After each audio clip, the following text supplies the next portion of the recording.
Since September the 11th, America has seemed locked into its war on terror.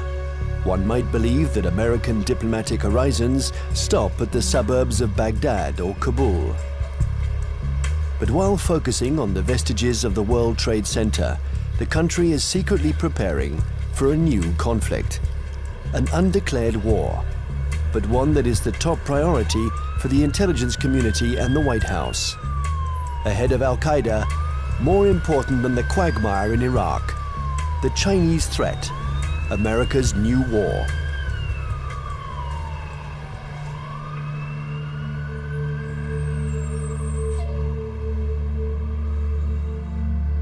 They have a term they call comprehensive national power, which is economic, political, military, all together, cultural. And they say this is the essence of China. This is the time for China to rise. Our time has come. This is the Tang Dynasty again. We are a great power. We are a world power. They are playing the old Sun Tzu game, winning the fight without firing a bullet, or that isn't what Sun Tzu said, but win the battle without losing men. That's the best way of winning. And I think they're very conscious of this, but they're willing to fight.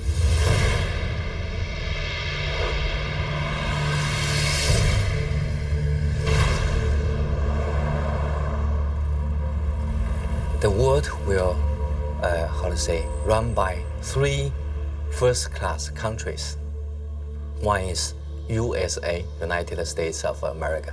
Another is USE, United States of Europe. Then the Greater China. At this point, at the current point, I think the possibility to see a USE is very slim. But the USA stay as top one country is something sure, right? And as for the possibility of Greater China, the possibility is something in between. Right? So I tend to think Sino-US relations will be one of the most important bilateral ties in the coming years. And this bilateral tie will decide the nature of international relations in 21st century. If this bilateral tie is confrontation-oriented, then the whole 21st century will be bound by confrontation.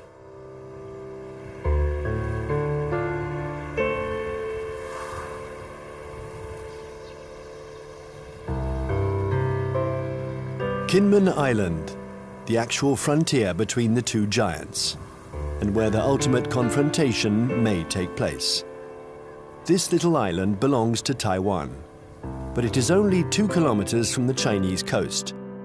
From here, one can see the inaccessible banks of Fujian province, where hundreds of ballistic missiles point at Taipei.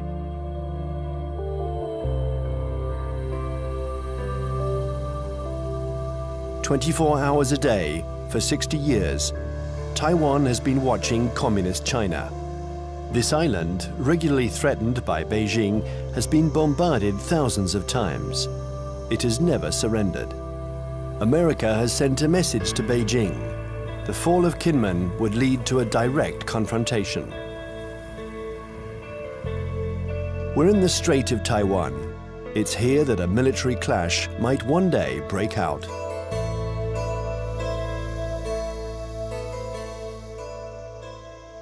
Taiwan is one of those emotional hot-button issues, the way Jerusalem is to Palestinians and Israelis, the way Kosovo was to the Albanians and Serbs. And for most mainland Chinese, Taiwan is rightfully a Chinese province. This was territory that they believe was stolen from China by Japan in the 1895 war, and that the United States prevented reunification during the early stages of the Cold War because of our opposition to communism.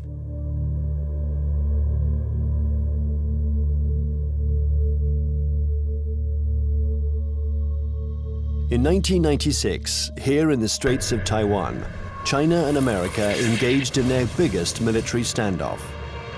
The ongoing elections in Taiwan annoyed the regime in Beijing, so the Chinese army decided to launch huge military maneuvers to test the Americans' reaction.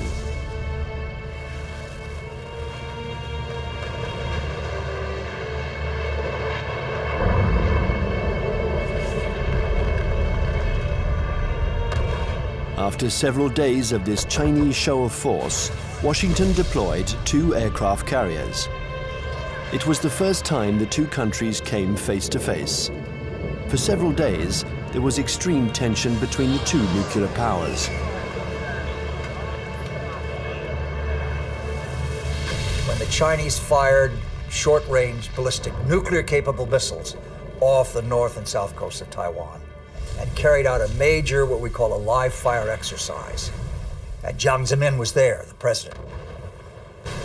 They were using some very belligerent language. This is when we dispatched 2 carrier battle groups off the East Coast. And this was a show, this was force. And the matter quickly dissipated. The Chinese thought this was excessive. They thought that they had an understanding with the U.S., that they would have a limited display to show their seriousness on the issue. The U.S. would adopt a very limited response, and then they would both back away.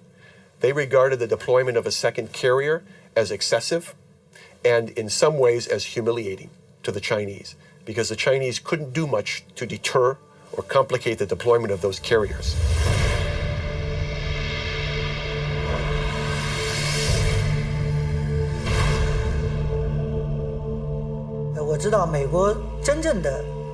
I know this story well, and I can tell you that the truth is very different from the American propaganda. I was there in 1996. The Americans had promised to send an aircraft carrier to Taiwan for Election Day to protect Taiwan. But actually, the only American ship near Taiwan was the electronic spy ship Bunker Hill. And it was more than 200 nautical miles away. And the first American aircraft carrier was 600 nautical miles from Taiwan. So the truth is that the Americans announced that they were coming, but they kept their distance. They wanted at all costs to avoid any incident, and they didn't dare approach our army.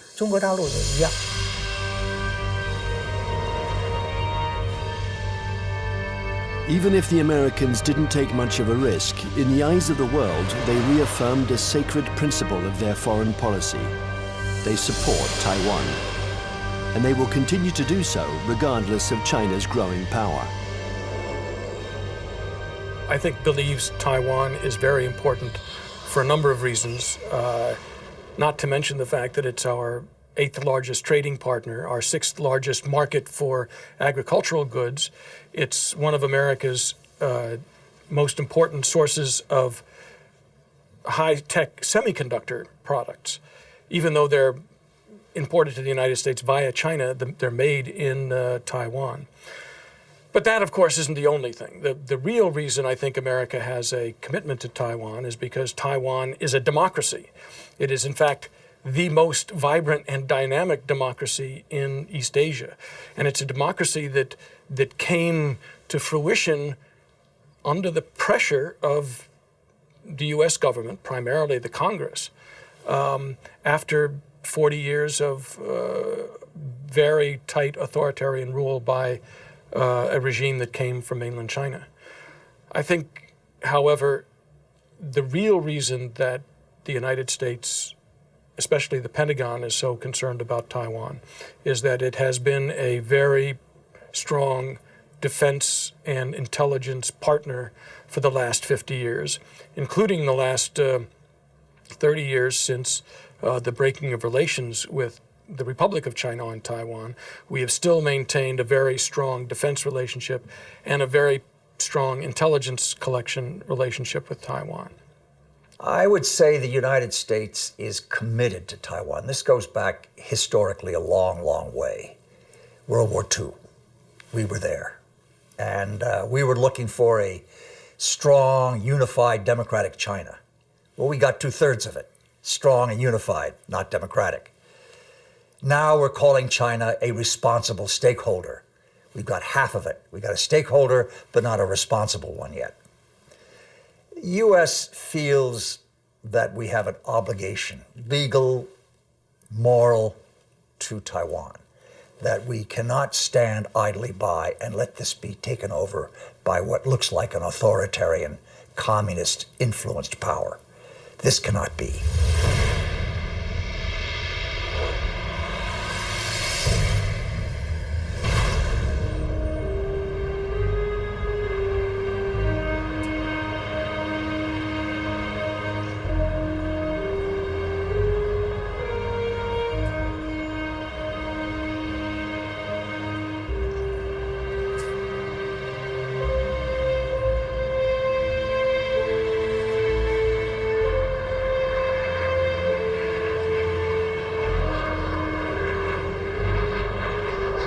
Taiwan, an island of 23 million inhabitants, 250 kilometers from the Chinese coast, is today the most explosive strategic issue between China and the United States. Taipei, the capital, flaunts its economic success. It is one of the biggest centers in the world for the electronics industry. A modern city, free, young, and always noisy. In 1895, Taiwan was invaded by Japan. 50 years later, after the Japanese defeat, peace treaties returned the territory to China, a China which was then in the midst of a civil war between Mao's communists and Chiang Kai-shek's nationalists. When the battle turned in Mao's favor, General Chiang Kai-shek, aided by the Americans, took refuge in Taiwan with his soldiers.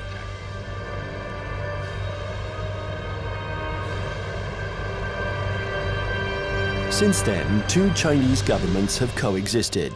In Beijing, the communist regime that controls the entire mainland.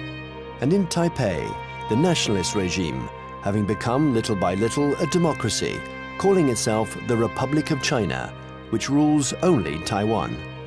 Officially, these two governments both claim to be the legitimate representatives of all the Chinese. Taiwan is not recognized as a state by the UN. Only 20 small countries maintain diplomatic relations with the island. A fragile independence, while Beijing still considers Taiwan as the 23rd province of the People's Republic, a rebel province that the regime intends to reunite with the motherland. I would say two major motivations. There are many others, but two major ones. The first one is national pride, unification of China.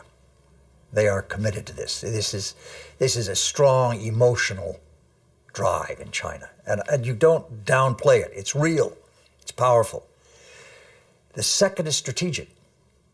They know through history, if Taiwan is in unfriendly hands, that China is very badly affected. If you turn the globe around, and if you were the Navy commander of the Chinese armed forces, then you will see the only way to protect my coastline is to extend our defense and power projection capability far away from our territory. Why I need to do that? Because the economic center, financial center, education center, production center of today's China is all on the coastline.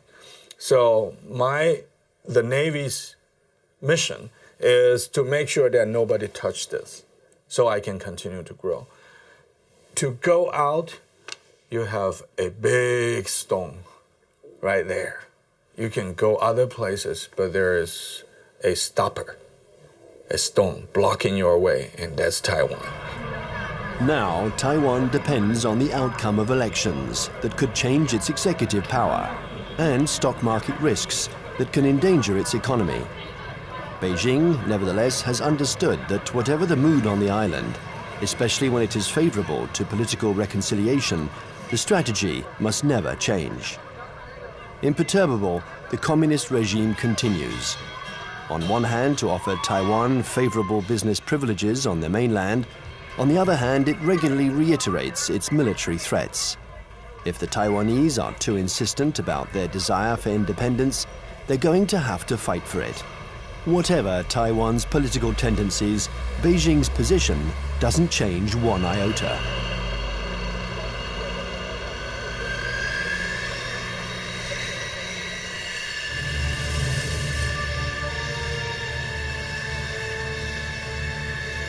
A freeway in the middle of the island of Taiwan.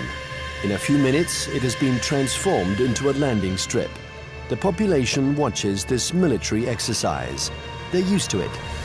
French Mirage 2000 and American F-16 jets land and take off with an enormous roar.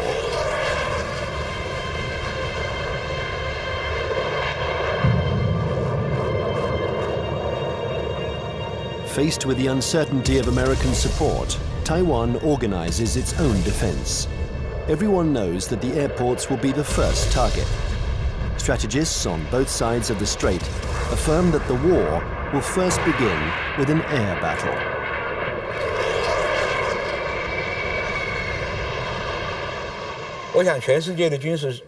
I think that experts the world over know that it's very difficult to succeed with an invasion. We still remember Normandy. In a strait like ours, it's what's in the air that will make the difference. And we've always tried to keep a strategic advantage over China, our air superiority. But with the Chinese missiles, this equilibrium has been put into question. They can destroy our airports, and if they are destroyed, we lose our only advantage over China, our air superiority.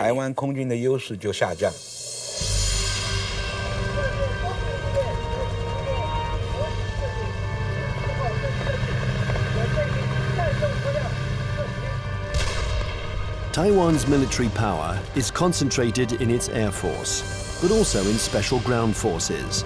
They are training to face the Chinese People's Liberation Army. In the event of a conflict, they expect elite Chinese troops to parachute onto the island to attack strategic targets.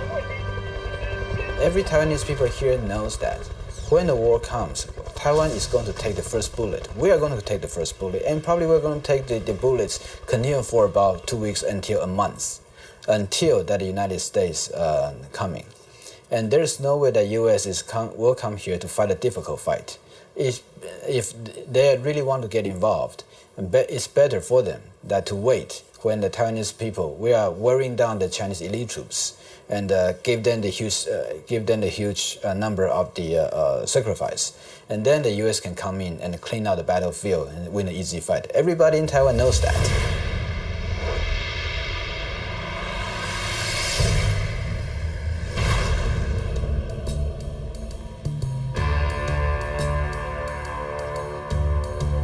In Washington, the scenario of the next confrontation is a constant preoccupation.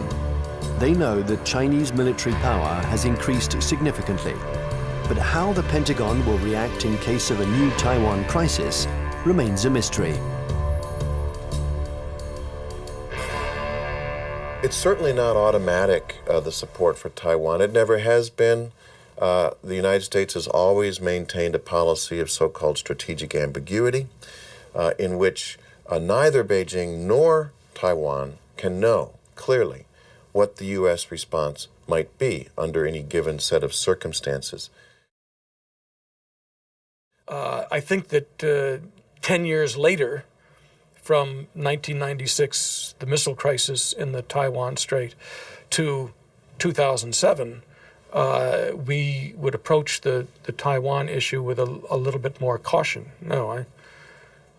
We would approach the Taiwan issue with a lot more caution. What this means, I think, is that we would be probably resupplying Taiwan by air. We probably would put a active duty military contingent on Taiwan rather than risk putting our ships in harm's way.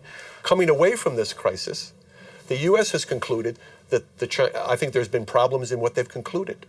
The U.S. has concluded that the Chinese were somewhat intimidated by the U.S. deployments, and that in fact they now know the U.S. is very determined to use force, if necessary, to ensure peace and stability in the Taiwan Strait. In fact, however, I don't think the Chinese were all that intimidated by the deployment of the carriers. What they were is it strengthened their resolve to acquire capabilities so that they won't be intimidated in the future.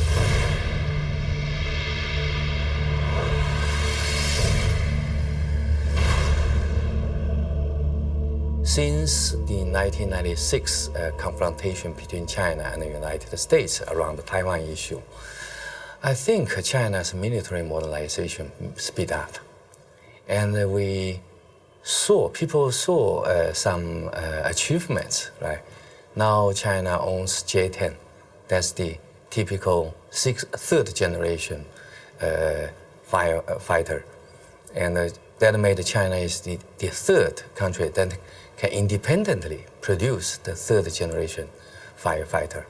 I think that's a strong signal to the US side, what achievement on military modernization on PLA side.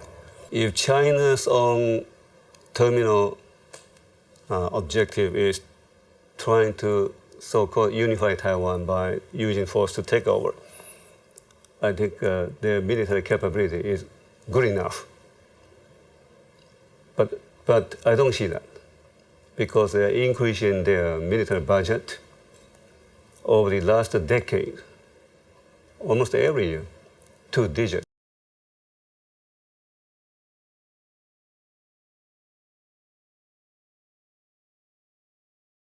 And their budget is not transparent. Some observers calculated, they said, well, in fact, the real number could be triple or double the current budget that they made it public. So why they are doing it? They even, for instance now, they even try to show off they have the capability to destroy the satellite circling around in space. Why they did it? Because they want to show to the rest of the world that we are capable of one day becoming a superpower, maybe overtaking the United States.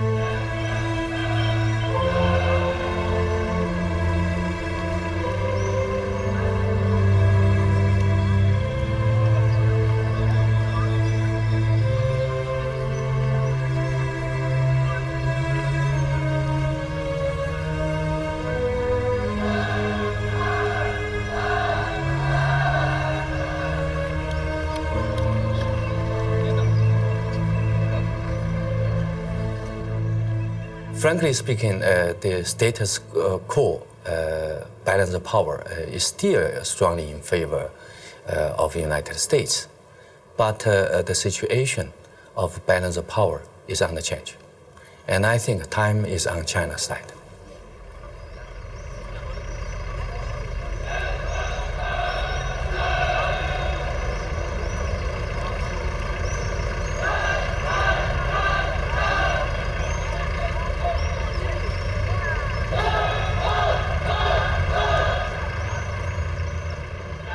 Since the 1996 crisis, the United States and China have often had occasion to test each other's resolve. Small conflicts, sometimes public, sometimes secret, that can be understood today as a pattern of confrontations between the two powers. On May 7th, 1999, in the midst of the Kosovo War, NATO bombed the Chinese embassy in Belgrade. 3 Chinese people were killed. NATO claimed it was a military error. CIA had apparently furnished the wrong maps. In answer to this provocation, the Chinese organized mass demonstrations in front of American embassies.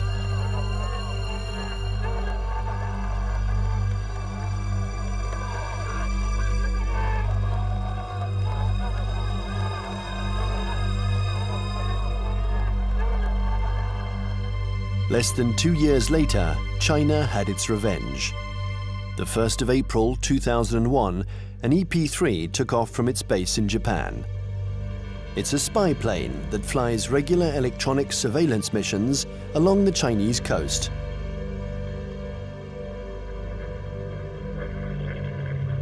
After 6 hours of flight, while still in international airspace, the American airplane was intercepted by 3 Chinese jets. This had been going on for some months.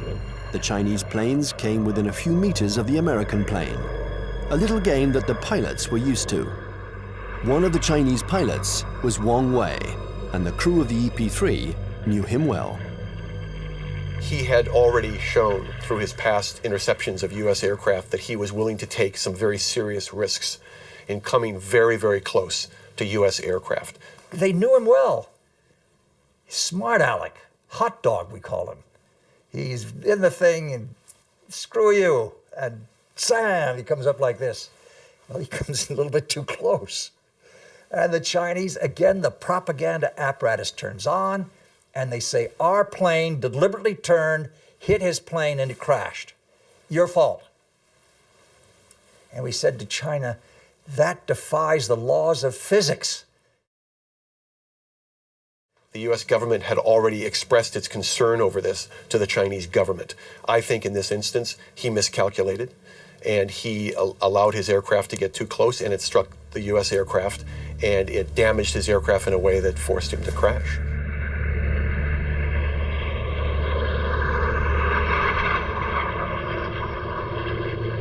The Chinese jet plunged into the sea. Its pilot was declared missing. The EP-3 was seriously damaged.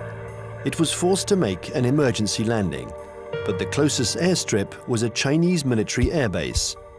The airplane succeeded in landing there, but it was now in Hainan, and the crew was immediately taken prisoner. Our air crew is immune to PRC jurisdiction. For the next 10 days, China and the US would perform a diplomatic ballet, each accusing the other of responsibility for the accident. Beijing refused to liberate the crew. This bought time for their military experts to inspect and dismantle the American airplane, which was jam-packed with secret defense equipment. Oh, they got the equipment from the plane, and they studied it and took all these things from it. Yeah, they got something. But I mean, it's no big deal.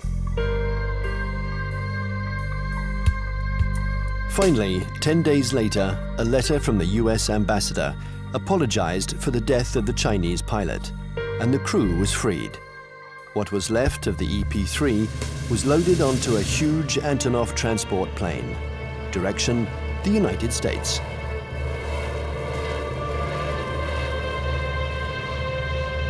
The People's Liberation Army did the same thing after each small battle. They analyzed all American techniques and strategies. It was almost an obsession with Beijing. Chinese military development was entirely oriented towards a confrontation with the US. In 1996, China understood that aircraft carriers were the main threat, so they tried to develop arms to counter them. There are several things that the Chinese have done over the last several years that play to this capability. One of them is they have developed a larger number of more sophisticated submarines, diesel submarines. And contrary to what a lot of people think, many diesel submarines are quieter than many nuclear submarines. They're very hard to detect. The Chinese have built a significant number of new types of diesel submarines. They've also developed a significant number of new varieties of surface warships. Both of these sets of capabilities have application to the Taiwan situation. And the Chinese have deployed the submarines in some instances to areas well beyond Taiwan. They've deployed them around Guam, which is now becoming an area of increased U.S. military presence in the Pacific. They've shown by doing this that they have the capability to deploy submarines into far deep water areas. And obviously, this becomes a potential concern to any carrier battle group commander who wants to bring a carrier up close to Taiwan. We saw last October 26th, our carrier battle group, the Kitty Hawk, was in the waters in the vicinity of Okinawa. And all of a sudden, there emerged right in the middle of the carrier battle group, a very modern Chinese submarine that nobody had seen, nobody had heard. It came up within a few miles of the Kitty Hawk itself. And we know that this submarine is equipped with very advanced torpedoes, and that if it wanted to, it could have sunk our carrier. The Chinese know we are dependent on two things militarily in Asia. Number one, satellites. Number two, aircraft carriers. They have demonstrated to us they can take out each one. Will they ever do that? I doubt it. This is what you might call psychological warfare.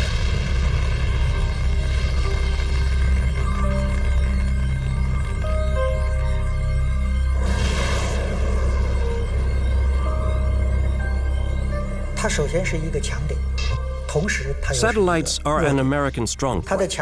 But if you look closely, they can also be a weak point. The U.S. relies on satellites to control their entire communications network, and that's a weakness. Today, and we were able to verify this during the last conflicts, the American military depends too much on its electronics and satellites. This dependence reminds me of the Greek legend. The powerful Achilles, who was invulnerable, except for his heel. And satellites are a little like the American Achilles heel. The 11th of September 2006, the People's Liberation Army launched a missile that destroyed one of its own satellites. The explosion in space was obviously immediately detected by the Pentagon. There was consternation in Washington. Nobody had anticipated this Chinese initiative.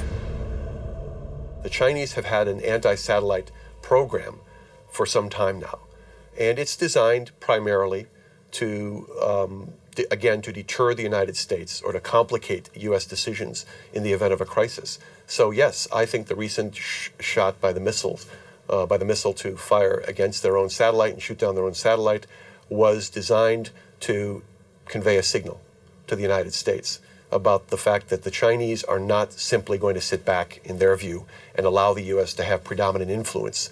They are going to try to influence the situation, in this case, in sort of an asymmetrical way, by threatening what is regarded as one of the critical areas of U.S. surveillance. The Chinese army has also developed another system to blind American satellites. These are giant lasers that don't destroy them, but blind them enough to make them useless. This isn't science fiction, but a technology that is already in use. And then there exists a still more terrible weapon, a weapon that the Americans and the French have already mastered. Its development was a priority for the Chinese army.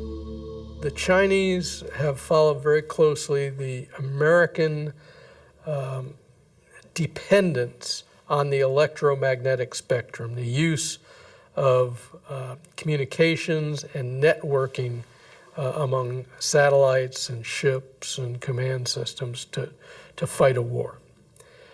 They saw what happened in the first Gulf War, they saw what happened in Kosovo, they watched Afghanistan, they watched the second Gulf War, and they realized that we are more and more dependent on the electromagnetic spectrum and moving communications back and forth.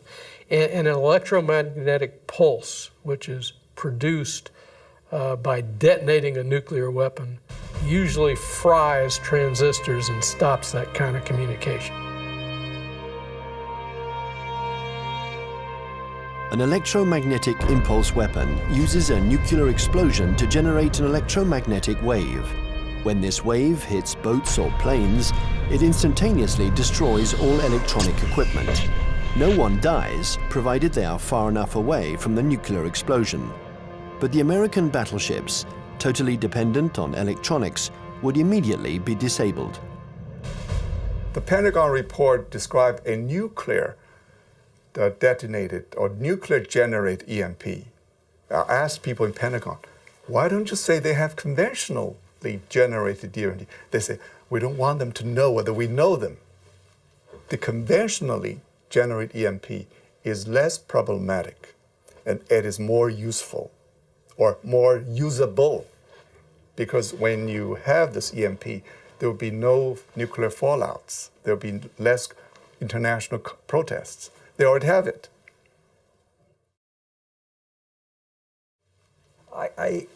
Yes, it is like shooting down the satellite, getting the submarine under the aircraft carrier, EP-3 incident off Hainan. It is, look, we mean business. You pay attention to what we're doing.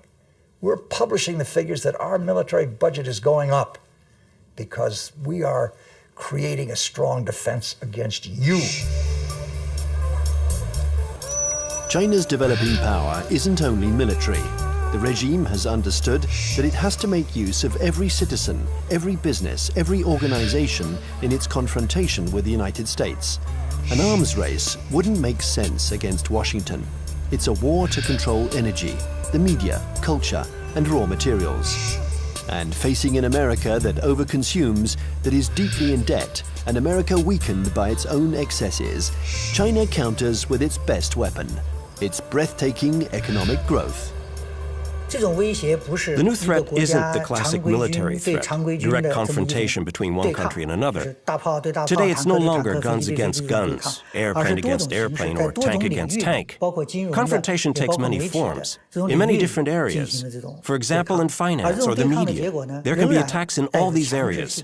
The object of these new kinds of conflicts is the same as in a conventional military confrontation, forcing the enemy to accept certain conditions. It's still war, but war today goes beyond this military domain. It's what we call an unrestricted war. One has to learn to decode the battles in this new war. Sometimes they are small events that seem harmless at first. Thus, on February 27, 2007, the main American stock indexes plunged. Paris had just lost 3%. New York is in an uproar. The cause of this mini crash began with a tornado that originated on the other side of the world, in Shanghai. Suddenly, and with no apparent reason, the stock market there lost 9%, and it took the whole planet down with it. Nobody really understands what happened. But in New York, they pondered the lesson. China had just shown that it could use its new economic power to destabilize its adversaries, above all when they are weakened, like the United States, by the subprime crisis. Beijing uses economy in several ways. First, by influence. Well, in Southeast Asia, worldwide. They invest money when the leaders visit that capital. Then they sign some agreements. The second is what you said. They would only hint at something they might do. For instance, the now $1.2 trillion foreign reserve of China as of the end of March 2007, 40% of them are deposited in United States Treasury bills. So if Beijing decides to transfer that to euros, it will be very painful to the United States. But Beijing doesn't need to say. It only hints here and there. And Washington feels a big headache. Thus, China and America multiply their battlefields. There is the piracy of Hollywood DVDs, the recall of Chinese toys by American builders, the reception of the Dalai Lama in Washington, the buying up of oil companies by Beijing, hundreds of conflicts. China and America think that they have to dominate in order to survive.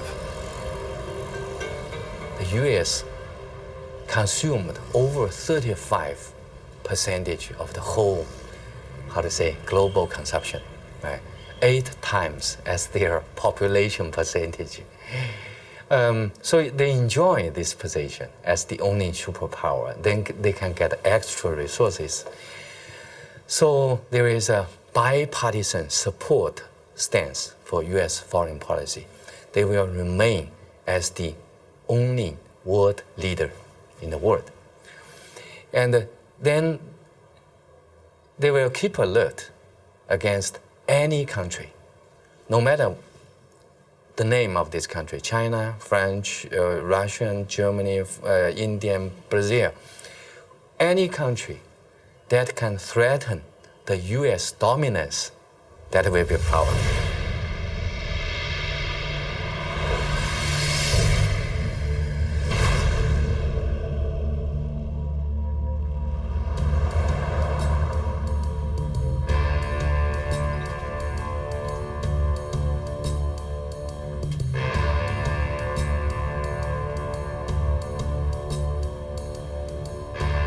In Washington, China has become the major preoccupation of every administration. China is a competitor in the realms of economics, media, and technology. World hegemony is no longer measured by the number of nuclear warheads.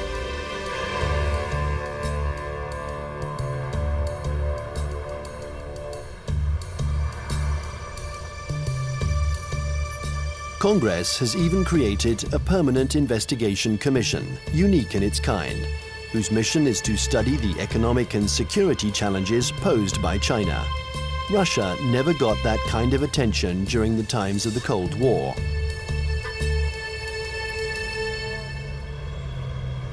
There is a global plan from China. They have two. One was started in March 1986, called the 863 program, and one in March 1997 called the 973 program.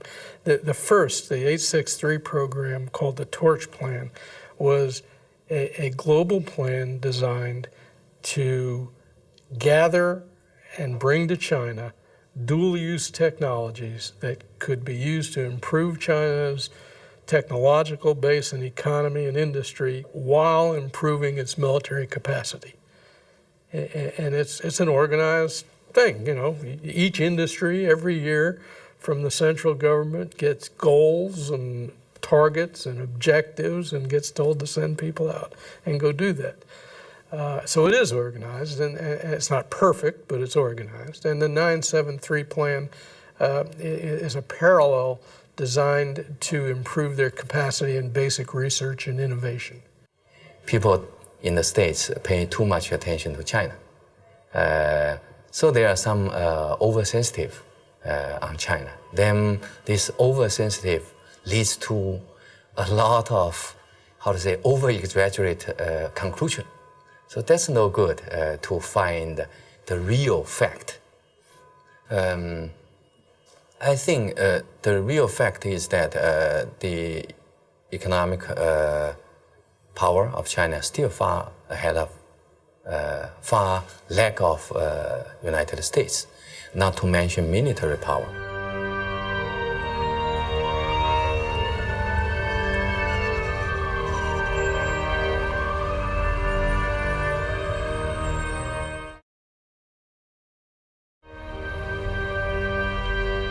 If the French Foreign Intelligence Collection Service goes to a student and says, while you're at Tufts University, we want you to go over to some laboratory and gather this, the student can say, I'm busy. It's going to interfere with my dissertation. If the Chinese intelligence service goes to a student and says, we want you to, you want a visa? You want a passport? When you go to the United States or to France, you will write a dissertation on this, you will work on this project, and you will report back to us, or you'll never get a job in China, or your family will lose its house. Now, they have the capacity to do that. The United States cannot maintain itself as a superpower if we allow our industrial production to be offshored, to be outsourced. And that's what's happening now. We're finding very large amounts of our basic core industries. And I don't mean just like steel. Steel is one of them, copper, basic, resources. But things like semiconductors. And when we find that our semiconductor industry has gone from 12, state-of-the-art wafer fabs to 3,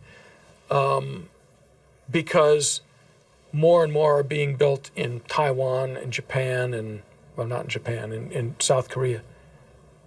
And in China, if we're allowing our, state-of-the-art, cutting-edge electronic science and technology research and development move to China,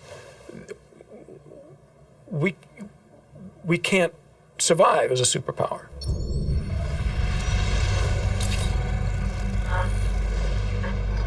This technological war culminates in cyberspace. China and the US have armies which are developing cyber soldiers who spy on or attack each other's computer networks.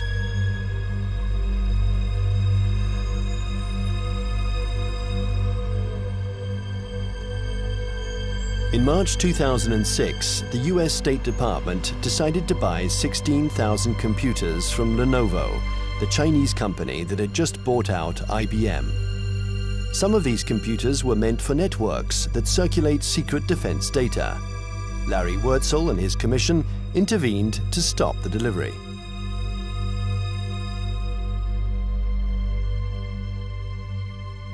Having been an intelligence officer for a lot of years, 25 years in military intelligence, and having also for a part of that time worked on counterintelligence and signals intelligence, communications intelligence, that I knew it was technically possible to alter or embed either software or even hardware into a computer that would allow someone access to a whole network.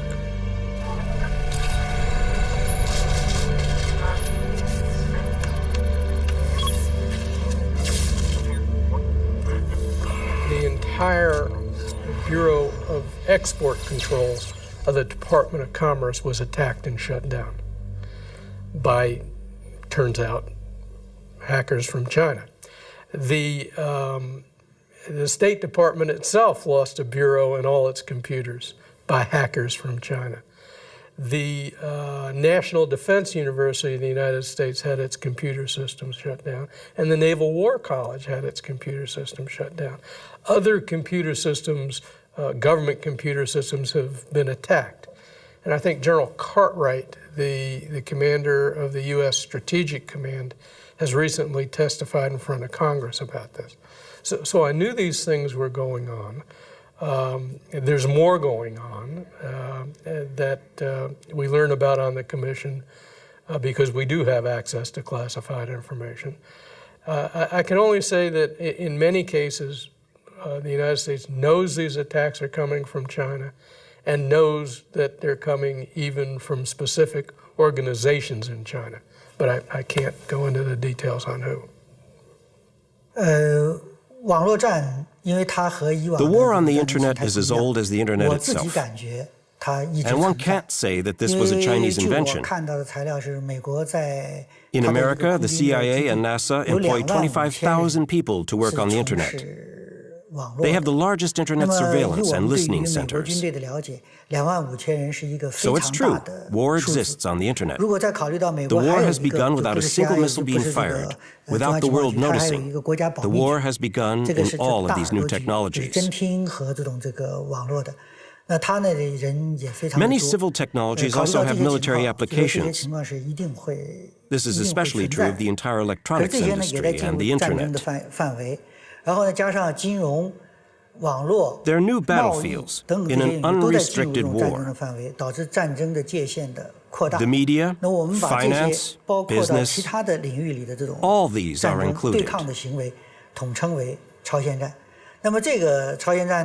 It's a war because there is real antagonism, and both parties try to take advantage of their adversary.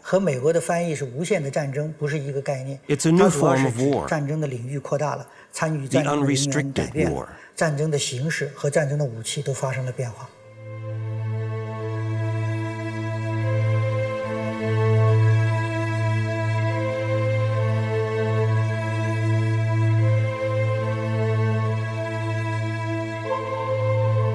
This unrestricted war has already begun. Almost everywhere in the world, there is a fight for oil, for water, for resources that are dwindling in the eyes of the West because of China's development. America uses its military might to assure its power and guarantee its vital supplies. China employs an asymmetrical strategy. It looks for its adversaries' weak points. Nevertheless, this war is apparent everywhere in the world. In North Korea, Myanmar, Iran, or Darfur, in all the hotspots, China and America are opposing each other in the wings.